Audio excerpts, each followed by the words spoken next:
The National Guard has taken control of Ferguson, Missouri, a city so torn, so tense, it is now essentially militarized. We're going to give you an extraordinary look tonight at what it's really like on the front lines in Ferguson. ABC News correspondent Alex Perez and Nightline producer Chris James spent 48 hours out on the streets with both police and protesters. And here's what they saw. You are subject to arrest. It's midnight in Ferguson, an entire city bracing for lockdown. It's really like, the last battle because we've been done unfair. On one side, protesters like Haiku, a young activist.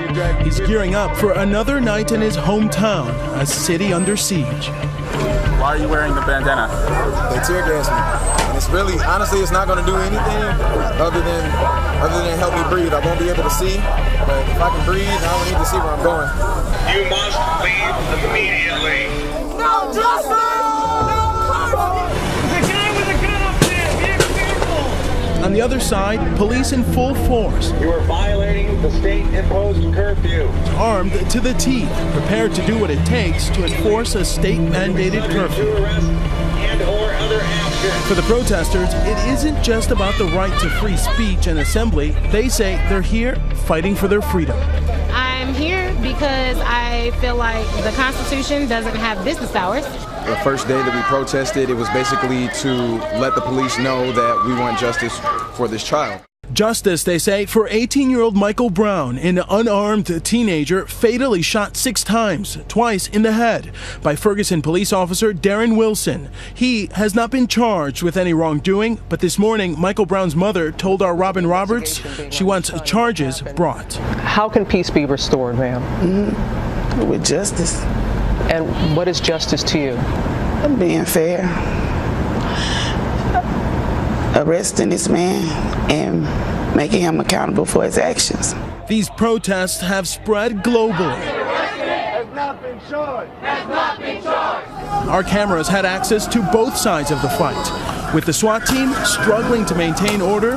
Looking to launch smoke down there first. I want everybody behind the armored vehicles. They're lighting the cocktails right now. You are subject to arrest. And the protesters. If you don't want to make history, go home. Nightline producer Chris James is there on the front lines as shots ring out and tear gas rips through the air. It was an awful experience. Hurt my nose, my throat. I couldn't really think straight. Just kind of ran this way. It was scary. State Senator Maria Chappelle-Nadal knows what that feels like. 3 days of tear gas. I was victim to tear gas 2 of those 3 days. Absolutely scared. A lot of intimidation by St. Louis County police officers. Born and raised in St. Louis, Ferguson is one of her districts. She's here at this burned-down Quick Trip gas station, which has become a symbol of the protest movement. Behind us is a result of looting last Sunday, where a bunch of people were just angry and upset and decided to just raid the store, and then they set it on fire. Her goal tonight is to keep things peaceful in a town where peace seems a long and distant hope. It was more peaceful in Iraq in 2010 than it was in St. Louis, Missouri in 2014. Like so many others, she thinks the police have failed in their heavy-handed approach and have created more violence than they have stopped. In this St. Louis suburb, tensions with police have long run high. In a town where 68% of the population is black, there are only 3 black police officers. This group of people represent the victims, because any one of them could have been Michael Brown, depending on the day and time. Their frustration led them to the streets and to social media, where an explosion of tweets thrust this case to national attention. Starting to go nuts. Haiku is one of the most active on social media, a rapper. His real name is Brian Lohman, and he's made a name for himself. Shots fired. A man got hit in the stomach twice. By documenting all the injustices he says he has seen. Y'all was just marching and they tear gas. Just marching and they start tear gas.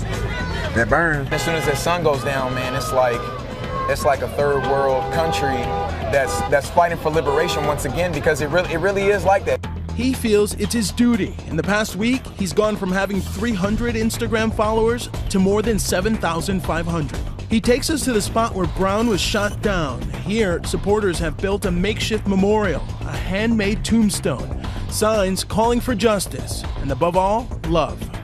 He executed that young man. Sherry and Mello live across the street from where Brown was killed. They left his body out for close to 5 hours. They covered him up after a while. Nobody wanted them to plant something on that young man to try to justify why they shot him. So everybody was watching. When tensions flared, they sent their son and daughter to stay with grandparents out of safety concerns. For them to see somebody lying out in the street, they got questions, They want to know right now, because our kids are not home, why they can't come home. We can't allow them to come home. Why can't you? Well, because looters do stupid stuff like blow up a gas station, gas. So what happens if something like that explodes? Sherry says this day was bound to come. The community as a whole is just tired of being harassed by the police in its entirety. This is just like, this is it. This is the straw that broke the camel's back. This is it. Everybody's standing up and want to take anymore. The hopelessness she feels echoed by so many Black Americans across this country, including rapper J. Cole, who released his emotions through song, penning a poignant tribute to Brown called Be Free. All we want to do is take the chains off. All we want to do is break the chains off, man. All we want to do is be free. All we want to do is be free. He says he's not here as a celebrity. It's out here like everybody else, brother. Same thing that all these people out here for, that's what I'm here. The only thing that we ask is for equality. In 2014, we still on the struggle, and it's insane. But everything you say is real. My baby, your baby, everybody baby can be the next Mike. It don't matter what he was or what he did. Look at how he died. I don't care if he killed somebody, you don't kill a man like that. But reports of shooting at both police and civilians has led to the large police presence. The Missouri State Patrol has been on watch for days.